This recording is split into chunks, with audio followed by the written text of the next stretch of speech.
നമസ്കാരം, പ്രവാസി മലയാളിയിലേക്ക് സ്വാഗതം.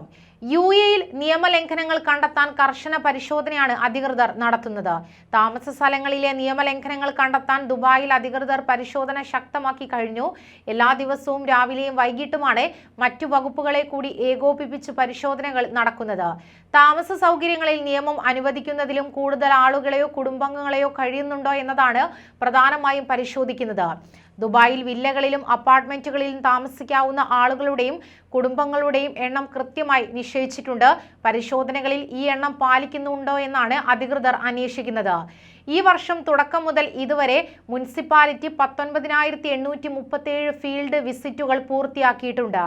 ജനങ്ങളുടെ സൗകര്യവും സുരക്ഷയും ഉറപ്പുവരുത്തുന്നതിനാണ് നടപടികൾ കർശനമാക്കിയതെന്ന് ദുബായ് മുനിസിപ്പാലിറ്റി വാർത്താക്കുറിപ്പിൽ വ്യക്തമാക്കി. ഉടമയുടെ അനുമതിയില്ലാതെ വാടകയ്ക്കെടുത്ത അപ്പാർട്ട്മെന്റ് മറ്റുള്ളവരുമായി പങ്കിടുന്നതും ദുബായിൽ നിയമവിരുദ്ധമാണ്. ഈ നിയമം ലംഘിച്ചത് പിടിക്കപ്പെട്ടാൽ വാടകക്കാരനും ഇയാൾ താമസിച്ചവരും ഒഴിഞ്ഞുകൊടുക്കേണ്ടി വരും. ഇക്കഴിഞ്ഞ ജൂലൈയിൽ അബുദാബിയിൽ വില്ല വാടകയ്ക്കെടുത്ത് 4 കുടുംബങ്ങൾക്കായി വീതിച്ചു നൽകിയ വാടകക്കാരന് 3 ലക്ഷം ദിർഹം പിഴ ചുമത്തിയിരുന്നു. ഇതുപോലെ പല എമിറേറ്റുകളിലും നിയമലംഘനങ്ങൾക്ക് കനത്ത പിഴ ഈടാക്കിയ സംഭവങ്ങൾ ഉണ്ടായിട്ടുണ്ട്. കുടുംബങ്ങളെ മാത്രം താമസിപ്പിക്കാൻ അനുമതിയുള്ള സ്ഥലങ്ങളിൽ ബാച്ചിലേഴ്സിനെ താമസിപ്പിക്കുന്നതിനും നിയമം വിലക്കുന്നുണ്ട്. നിയമം ലംഘിക്കുന്നവർക്കെതിരെ ഉചിതമായ നടപടികൾ സ്വീകരിച്ചതിന്റെ ഫലമായി താമസക്കാരിൽ മിക്കവരും നിയമങ്ങളും ചട്ടങ്ങളും പാലിക്കാൻ തുടങ്ങിയിട്ടുണ്ടെന്നും അധികൃതർ അറിയിച്ചു.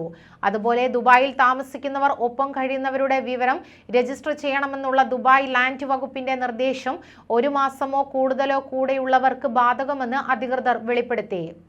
ആരുടെ പേരിലാണോ വാടക കരാർ എഴുതിയിരിക്കുന്നത് അവരാണ് രജിസ്റ്റർ ചെയ്യേണ്ടത്. കൂടെ താമസിക്കുന്ന എല്ലാവരുടെയും വിവരങ്ങൾ ഉൾപ്പെടുത്തണമെന്നും കുടുംബാംഗങ്ങളോടൊപ്പമാണ് താമസമെങ്കിൽ അവരെയും രജിസ്റ്റർ ചെയ്യണമെന്നും ആവശ്യപ്പെട്ടിട്ടുണ്ട്. ദുബായ് റെസ്റ്റ് ആപ്പ് വഴി രജിസ്ട്രേഷൻ 2 ആഴ്ചയ്ക്കകം പൂർത്തിയാക്കാനാണ് നിർദ്ദേശിച്ചിട്ടുള്ളത്. ഒരിക്കൽ രജിസ്റ്റർ ചെയ്ത പേരുകൾ ഇതിൽ നിന്ന് ഒഴിവാക്കാനും കൂട്ടിച്ചേർക്കാനും സൗകര്യമുണ്ട്. താമസക്കാരുടെ പേര്, എമിറേറ്റ്സ് ID അല്ലെങ്കിൽ പാസ്പോർട്ട് നമ്പർ എന്നിവയാണ് രജിസ്ട്രേഷനിൽ നൽകേണ്ടത്. രജിസ്ട്രേഷൻ നിർബന്ധമാണെന്ന് ആവർത്തിച്ച അധികൃതർ എന്നാൽ വാടക കരാറിൽ താമസക്കാരുടെ എല്ലാവരുടെയും പേരുകൾ പരാമർശിക്കേണ്ടതില്ലെന്നും വ്യക്തമാക്കി. താമസരേഖയായി കൂടെ താമസിക്കുന്നവർക്ക് രജിസ്ട്രേഷൻ ഉപയോഗിക്കാമെങ്കിലും സർക്കാർ ഇടപാടുകളിൽ വാടക കരാറിന് പകരം ഇത് ഉപയോഗിക്കാൻ കഴിയില്ലെന്നും പ്രസ്താവനയിൽ പറയുന്നു. എമിറേറ്റിൽ താമസിക്കുന്ന എല്ലാ താമസക്കാരുടെയും സമഗ്ര സ്റ്റാറ്റിക്കൽ റെക്കോർഡ് രൂപപ്പെടുത്താനാണ് പദ്ധതിയിലൂടെ ഉദ്ദേശിക്കുന്നത്. സർക്കാർ സ്ഥാപനങ്ങൾക്ക് പൗരന്മാരുടെയും താമസക്കാരുടെയും സന്ദർശകരുടെയും വിവിധ ആവശ്യങ്ങൾക്ക് ഉപയോഗിക്കാൻ ഈ രേഖ സഹായിക്കും. വെള്ളിയാഴ്ചയാണ് താമസ സ്ഥലങ്ങൾ സ്വന്തമായി വാങ്ങിയവരും വാടകയ്ക്കെടുത്തവരും പ്രോപ്പർട്ടി മാനേജ്മെന്റ് കമ്പനികളും ഡെവലപ്മെന്റ്മാരും രജിസ്റ്റർ ചെയ്യണമെന്ന് നിർദ്ദേശം യാനഡ് വിഭാഗം പുറപ്പെടുവിച്ചത്. കൂടുതൽ പ്രവാസി വാർത്തകൾക്കായി ഈ ചാനൽ സബ്സ്ക്രൈബ് ചെയ്യുക.